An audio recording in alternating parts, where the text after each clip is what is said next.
unexpected step, Houthi militia reject the proposed Gulf Cooperation Council for peace talks in Riyadh. European Union heads of mission meet to discuss the latest developments of Yemen crisis.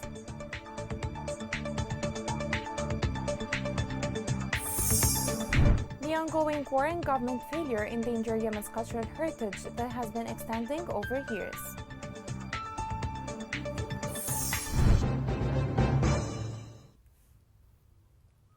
Welcome to Yemen Today TV. This is the English news with me, Rushan Fouad. As expected, Houthi rebels declined to attend talks to be held by the Gulf Cooperation Council at their headquarters in Riyadh to discuss a peaceful settlement in Yemen. The GCC plans to invite Yemeni parties, including the Houthis, for expanded consultations in the Saudi capital from the 29th March till April 7. More details on this are in the following report. Gulf Cooperation Council on Thursday invited warring sides in Yemen for talks aimed at ending the war in the Arab world's most impoverished country, a conflict now in its 8th year. However, Houthi rebels have already rejected Riyadh, the Saudi capital where the GCC is headquartered, as venue for talks. The Houthis said they would not attend talks in Riyadh, saying Saudi Arabia cannot be a mediator or host since it's a party in the war. Houthis say they would instead be open to talks in a neutral country. GCC member states Kuwait and Oman have attempted to mediate in the past. For more than a year, Iran-backed rebels have pushed back against United Nations and US efforts to relaunch peace talks, focusing instead on trying to capture the city of Ma'rib to complete their control over the northern half of Yemen. That effort has resulted in significant losses for the Houthis as they battle Yemeni government forces. A United Nations appeal on Wednesday raised $1.3 billion, less than a third of what had been targeted to help Yemenis avoid starvation. Some 160,000 people are likely to experience famine in Yemen in 2022. The GCC Secretary General Naif al-Hajraf said that the talks planned for March 29 through April the 7th were the latest effort to try and bring Yemenis to the negotiating table. The solution to the crisis is in the hands of Yemenis, al-Hajraf added. Naif al-Hajraf did not name the Houthis specifically, but said the GCC invites all Yemenis without exception to take part in these talks with the goal of discussing political, military, security, economic and development obstacles in Yemen. He stressed the location of the venue for the talks should not be the focus of concern.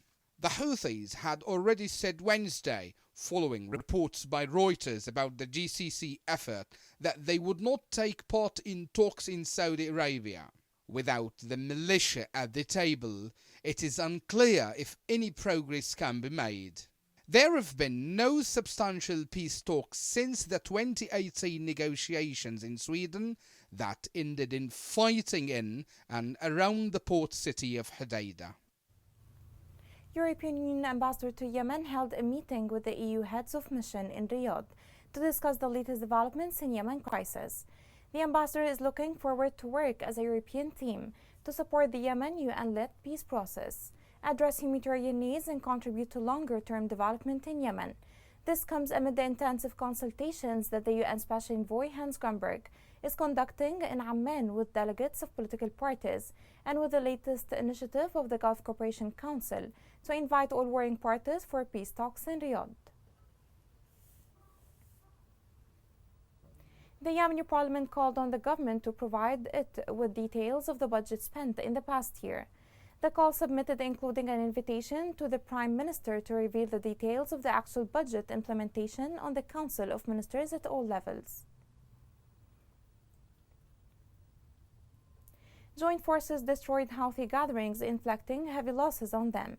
According to military sources, the joint forces targeted hideouts and gatherings of the Houthi militia southwest of the town of Habil Yahya in El Dala Governorate. The target incurred losses in life and equipment on the ranks of the militia.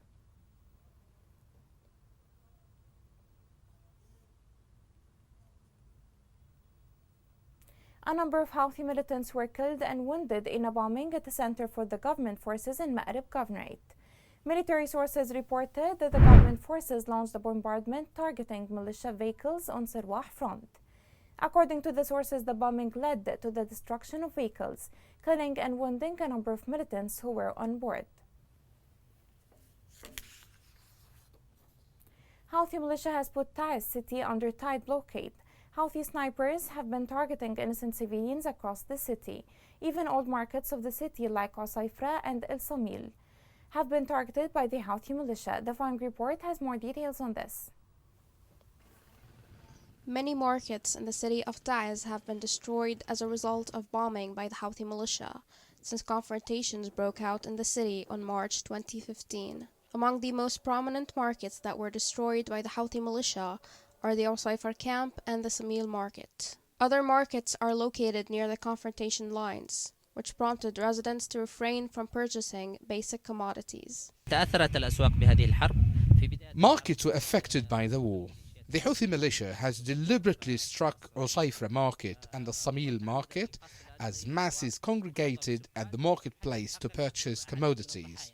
The militia works to cleanse the streets of civilians, and they knew they could tally up a large number of casualties by aiming for the markets, which were gravely harmed by ballistic missile targeting. Snipers who were stationed on hills near the markets targeted civilians. As-Samil market, in particular, has faced severe damage. There are snipers everywhere. They won't let us live in peace. They have shattered our houses and shot our TV screen. Houthis have killed innocent people and demolished their houses. And for what? What's their agenda?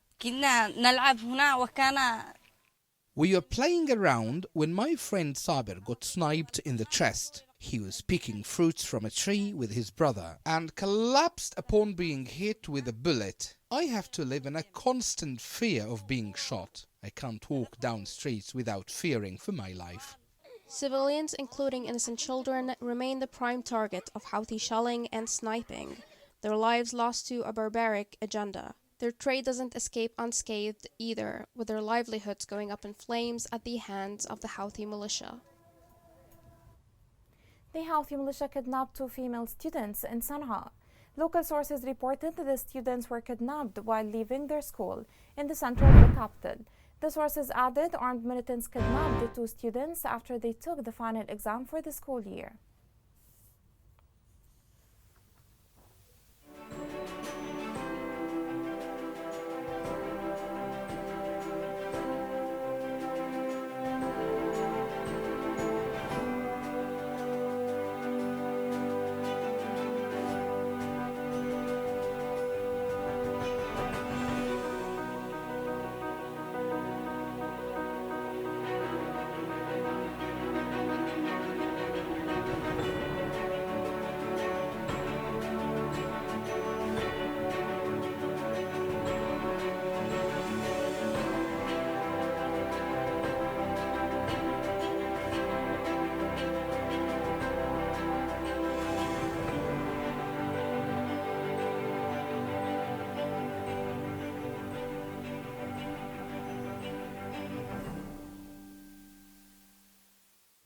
EU in Yemen and UNESCO GCC are funding the restoration of Sultan Al Abdali Palace in Aden.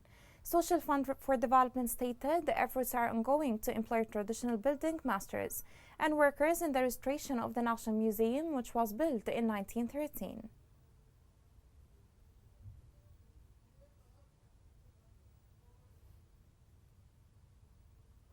Due to the ongoing conflict, Yemeni cultural heritage sites are heavily affected, mostly through collateral damage. All 3 cultural World Heritage properties, Old Walid City of Shibam, Old City of Sana'a, historic town of Zabid, are now inscribed on the list of World Heritage in danger. The Old City of Sana'a and the historic center of Saada were hit by shelling and gravely damaged. The following report had more details on this. The war in Yemen has taken a heavy toll on its historic sites. Yemen's brutal war has not just killed hundreds of thousands, but also laid waste to much of its rich architectural heritage, from its iconic mud brick towers to mosques, churches, and museums. Many important archaeological sites and tourist landmarks have been damaged and looted and smuggled abroad. Authorities have struggled to secure funds to maintain important sites, many of which have been bombed. In addition, museum collections and archaeological sites was incurred as a result of damage from ground combat and aerial bombing. Lack of upkeep and looting of sites by locals and foreign forces made possible as a result of the chaos and lawlessness that now reigns and facilitated by acts of desperation and hunger. All of these factors have further enabled a traffic in recently stolen and looted antiquities, only just beginning to appear on the market and in private collections. Heritage cannot and will not be protected without an end to the fighting. The only short-term means to protect heritage during this crisis is finding ways of providing material and financial support to local archaeologists so that they can track damage, protect museum collections, and repel looters. Meanwhile, archaeologists and the world community must actively oppose blockade of Yemen as well as the looting of antiquities, which fuel an illegal market and expand the private holdings of greedy collectors. Al Hiswa Nature Reserve in Aden has been considered one of the most famous sites by the United Nations. Yet due to the ongoing war, it has turned into rubble-strewn wasteland. The Fung Report has more details. What was long a haven for flamingos and other migratory birds is now swarmed by crows. Al Hiswa Nature Reserve was once hailed as a beacon of conservation efforts by the United Nations, but civil war has turned it into a rubbish-strewn wasteland, reeking of sewage. The ticket office has been abandoned at the entrance to the 19-hectare site in Yemen's southern city of Aden, where trees have been cut down and construction waste dumped. Aden residents stated, Al Hiswa used to be a recreational outlet for residents and tourists. However, it has now become a rubbish dump, full of insects and sewage. Declared a nature reserve in 2006, Al Hiswa was one of 35 initiatives awarded by the UN's Equator Prize in 2014 for meeting climate and development challenges through sustainable use of nature. The initiative was one of its kind in Yemen, improving livelihoods, creating jobs, and generating about 96,000 USD as revenues in 2012. But since 2014, Yemen has been embroiled in the conflict erupted by the Houthi militia. Since then, the reserve has been left in ruins by the fighting. The director of Yemen's Department of Nature Reserves said that the wastewater treatment tanks had not been serviced since 2015, and some nearby residents have seized parts for their personal use. While visitors have mostly stayed away, some parts of the reserve have been used as an informal waste dump, according to the UK-based Conflict and Environment Observatory. Insecurity from violence, war, and conflict poses the most significant threat to the long-term sustainability of the reserve, as the United Nations Development Programme said. Coming next. Doctors warn that the 8-year war has deprived children of life-saving heart surgery assistance.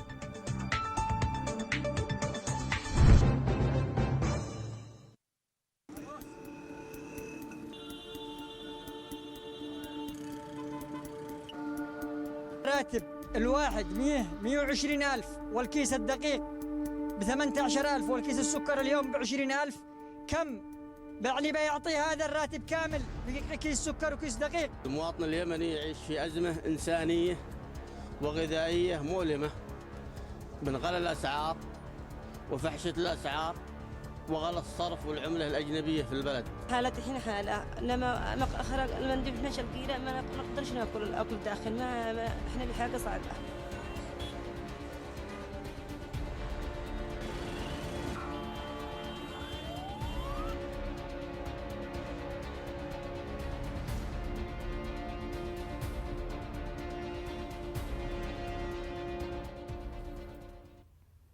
Welcome back. Local sources stated Houthi militia earns $27 billion a month from the gas trade. The sources confirmed that Hodeidah ship's tonnage of 20 million liters, equivalent to 1 million gas cylinders, was emptied and transported to the capital. However, gas cylinders were not distributed to citizens' homes and transportation supply stations.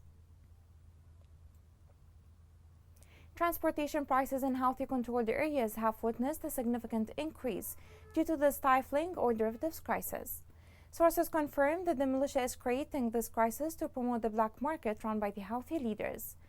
Local residents in Sana'a stated that the public transport sector within the main cities is witnessing a complete paralysis due to the lack of fuel. Yemen medical facilities and hospitals are cornered between the scourge of war and international organized business. While most of these hospitals' infrastructure has been demolished by the conflict, they keep functioning to provide medical services to the people. Yet they lack a lot in terms of equipment and staff. The following report has more details. The health system in Yemen has been extremely weakened after 7 years of the prolonged conflict. About half of the health facilities in the country is out of service, while many of the functioning centers have very limited capacities. Most of the population lack access to health care due to destruction of the health facilities in their areas or due to lack of financial resources. The availability of health workers in health facilities is largely dependent on incentives offered by the humanitarian actors to sustain the health services for the population. Any new health crisis adds further strain to the already overstretched and undercapacitated health facilities. More than 5 years of the conflict in Yemen have led to the deterioration of the health system across the country. As a result, around 10.2 million children have been cut off from regular access to health care and require basic health care assistance. The UN, which has called Yemen the world's worst humanitarian disaster, warned this week that the number of people in famine conditions is projected to increase fivefold this year to 161,000. 2.2 million children are expected to be acutely malnourished in the coming months, with over 500,000 children already facing life-threatening starvation. In hospitals, donor funding means that at least in the ward for malnourished children there is electricity and the staff have been paid. However, when doctors are overworked, funding for one area may be diverted from other ones. In Aden, public hospitals lack basic equipment as well as staff, with doctors and nurses preferring the higher salaries of private clinics or international organizations. Final year medical students are under no illusions about what awaits them, with some hoping to leave Yemen when they graduate. UNICEF and World Health Organization in Yemen have concluded a cholera vaccination campaign, reaching more than 669,000 people. UNICEF stated that vaccination continues in Yemen to protect children and communities from preventable diseases.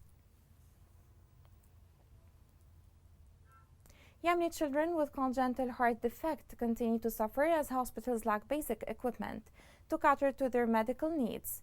Such children need certain medical care, but sadly they can have access to it within the country, and the majority cannot afford traveling abroad for medication. The following report has more details on this. Due to a 7-year-old conflict that has damaged Yemen's health system, hampered the admission of foreign surgeons, limited local travel overseas, and spread poverty, millions of Yemenis are battling to seek life-saving medical treatment. According to Mohammed Al-Kibsi, director of the Cardiac Center at Al Thawra Hospital in Sana'a, almost 3,000 children are awaiting major heart surgery. He stated that foreign medical teams used to treat around 100 patients every week. Due to a deficit in medical teams and advanced medical supplies, cases have piled up. He added that they are administering treatment for cases they're equipped to handle. Children's limbs are being eaten away by gangrene, caused by lack of treatment, while they await sponsors to cover the costs of congenital heart defect surgery. Fortunately for them, a sponsor stepped up this week to cover the almost $2,000 cost of an artificial heart valve. Parts of Yemen's shattered health system have been supported by the UN and other humanitarian organizations, but financing has run short in recent years. On Wednesday, the UN-led fundraising campaign received only $1.3 billion towards this year's $4.27 billion aid package, with agencies warning that food, health, and sanitation initiatives may be further slashed. According to Yemen's humanitarian response plan, the Saudi-based King Salman Humanitarian Aid and Relief Center struck a $10 million cooperation deal with UNICEF to offer basic health care for mothers and babies. The agreement calls for free basic health services for obstetrics and gynecology emergency and care services, increasing Yemeni health sector preparedness with medical equipment for newborns, localizing the sustainability of providing health services for mothers and children, and training 156 midwives for emergency cases to obstetric care and emergency for newborns. The arrangement is intended to assist over 43,000 people across different Yemeni governorates. Here's a reminder of the main headlines. In an unexpected step, Houthi militia rejects the proposed Gulf Cooperation Council for peace talks in Riyadh. European Union heads of mission meet to discuss the latest developments of Yemen crisis.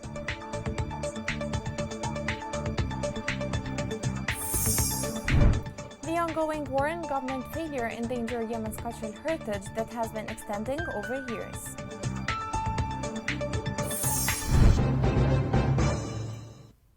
This is the end of the news. For more, follow us on Facebook, Twitter, and YouTube at Yemen Today English. This is Rushain Fouet. Thank you for watching.